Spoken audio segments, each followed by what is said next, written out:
اعوذ باللہ من الشیطان الرجیم بسم اللہ الرحمن الرحیم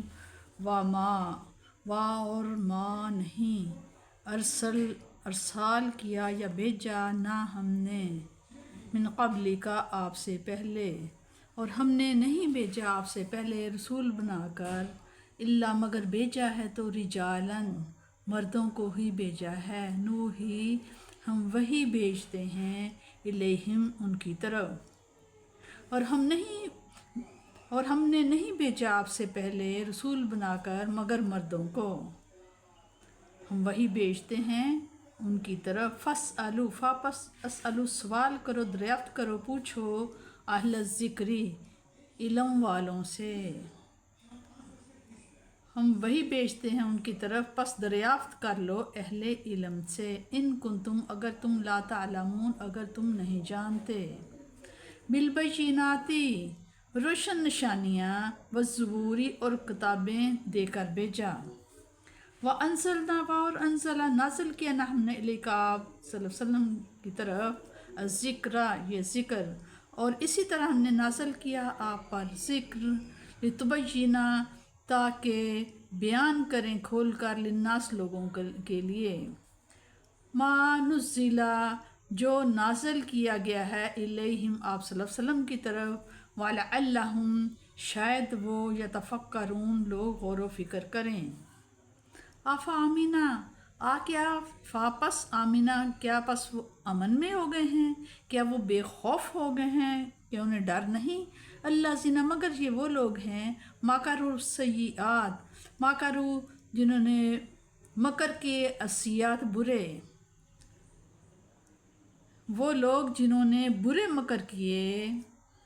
ان یخسف اللہ ان کے یخسفا گاڑ دے گا اللہ تعالیٰ،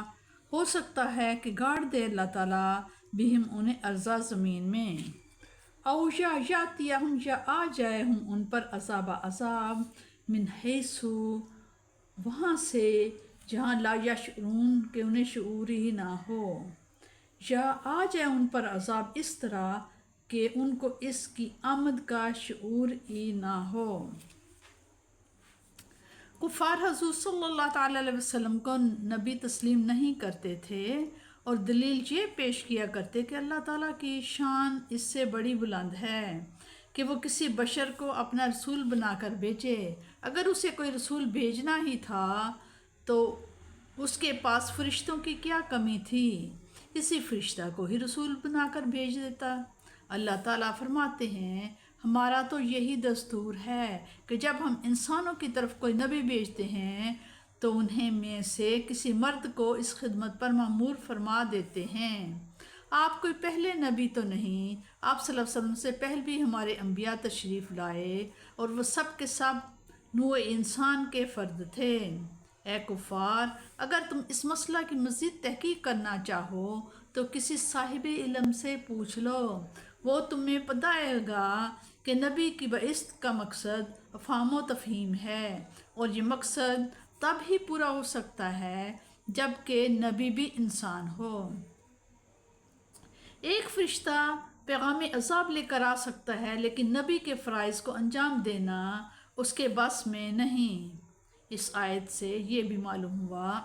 کہ انسان کو اگر کسی چیز کا علم نہ ہو تو وہ اہل علم کی طرف رجوع کرے۔ اللہ تعالیٰ نے قرآن حکیم کا صحیح اپنے رسول کو عطا فرمایا،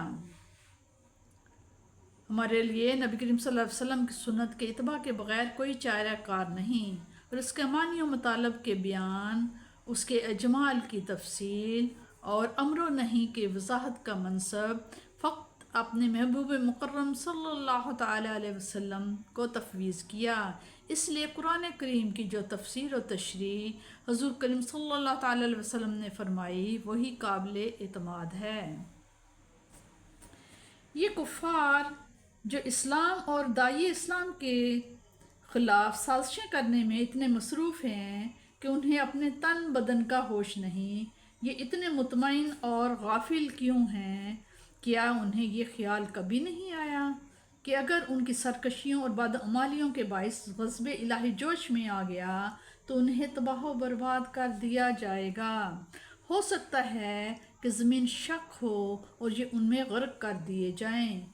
یا جب وہ بڑے اطمینان سے داد عیش دے رہے ہوں، رنگ رلیاں منا رہے ہوں، تو انہیں تہس نہس کر دیا جائے۔ کیا وہ اس غلط فہمی میں مبتلا ہیں کہ اگر عذاب الہی آیا تو وہ کوئی ایسا گوشہ عافیت تلاش کر لیں گے جہاں وہ